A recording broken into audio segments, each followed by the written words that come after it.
మనకు ప్రోత్సాహకరంగా మాట్లాడతారు. హల్లెలూయా. దేవుని నా స్తోత్రంలో కూడి ఉన్న అందరికీ, అలాగే ఇక్కడ వేదిక మీద ఉన్న పాస్టర్ గారు వాళ్ళందరికీ కూడా ప్రభు పెట్టి నేను వందనాలు చెల్లించుకుంటున్నాను. ఫస్ట్ నేను ఒక చిన్న కథ చెప్తా. కథ అంటే నిజమైన కథ కాదు. ఏదన్నా జరిగిందంటే దాని వెనక మరి ఇప్పుడు మీటింగ్ జరిగింది కదా, 3 రోజుల నుంచి జరుగుతుంది మీకు మీటింగ్. 3 రోజుల నుంచి మీరందరూ కూడా మీటింగ్ కోసం చర్చకు వస్తూ ఉన్నారు. దాని వెనక మీరందరి ప్రయాస, పాస్టర్ గారు మీ అందరి సహకారంతో మీటింగ్ జరుగుతూ ఉన్నాయి కదా. అలాగే అసలు ఈ స్త్రీల గుడికి ఎందుకు మొదలైంది అనేది కూడా కొంచెం తెలుసుకుందాం. ఎవరికైనా తెలుసా ఈరోజు స్త్రీల గుడికి ఎందుకు పెట్టారో? రోజు మధ్యాహ్నం జరుగుతుంది ఆ మీటింగ్, ఇవాళే జరిగింది. ఎందుకని జరిగింది అంటే మనకి కొన్ని సంవత్సరాలుగా పాస్టర్స్ మీటింగ్ జరుగుతూ ఉందన్నమాట. అది కూడా ఒక పూట పాస్టర్స్ మీటింగ్ జరుగుతుంది. ఏదైనా ఒక సంఘంలో నెలకు ఒకసారి పాస్టర్స్ మీటింగ్ జరుగుతుంది. ఆ మీటింగ్ జరిగినట్టు వచ్చిన పాస్టర్ గారులకు తప్ప మిగిలిన ఎవరికి కూడా తెలియదు.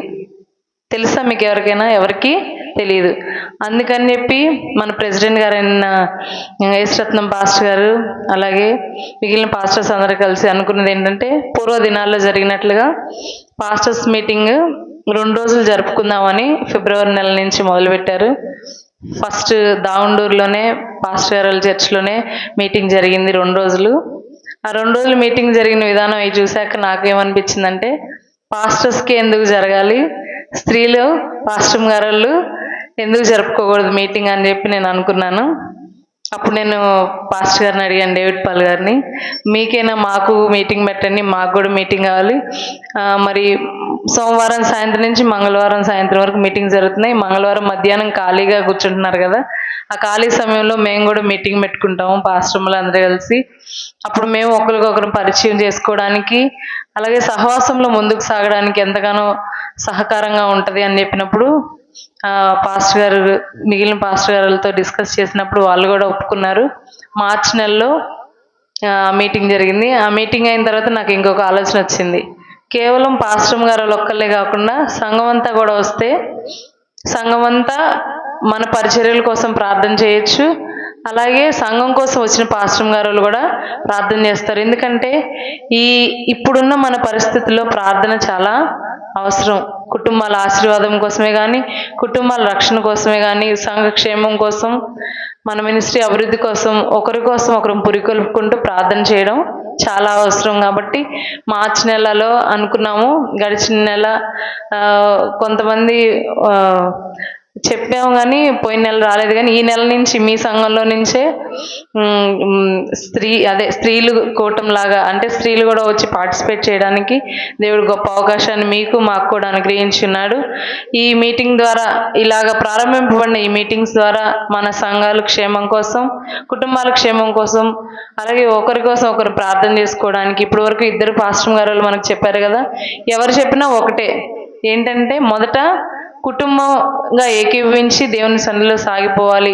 పేతురు తన కుటుంబం అలాగే దేవుని పరిచర్య కోసం సాగిపోయారు.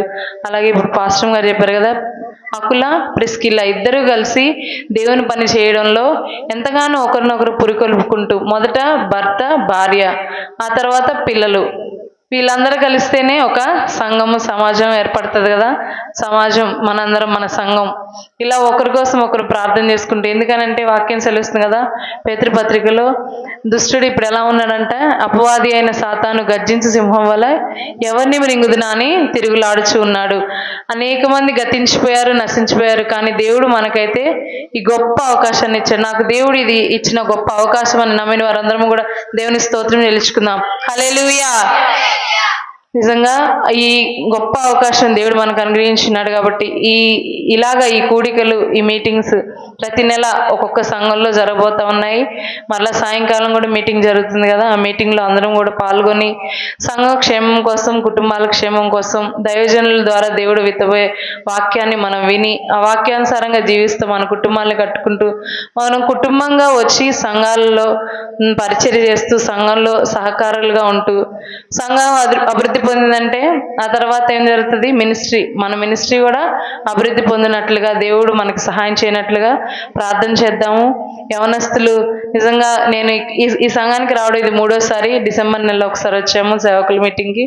అలాగే మొన్న ఫిబ్రవరి నెలలో 24, 25 తారీఖులో జరిగిన మీటింగ్స్ కోసం వచ్చాము. మళ్ళీ ఈరోజు వచ్చాము. ఈ సంఘంలో యవనస్తులే కానీ సంఘస్థులు, అలాగే పాస్టర్ గారు ఎంతో చురుకుగా పనిచేస్తా దేవుని పని విషయంలో ఎంతో గొప్పగా ముందుకు సాగుతూ ఉన్నారు. దేవుడు మిమ్మల్ని అందరినీ దీవించాలని మేము ప్రార్థిస్తూ ఉన్నాం. మన సంఘాల కోసం, ఇక్కడున్న పాస్టర్ గారు వాళ్ళ కుటుంబాల కోసం ప్రార్థన చేయండి. మీ అందరి కోసం కూడా మేము ప్రార్థన చేస్తాము. దేవుడి మాటలను దీవించును గాక. సమయం ఇచ్చిన పాస్టర్ గారికి నేను వందనాలు చెల్లిస్తున్నాను. ఇప్పుడు దాకా మాట్లాడిన దైవ సేవకురాలకి, అమ్మగారికి టైంకు ముగించినందుకు నా హృదయపూర్వక వందనాలు.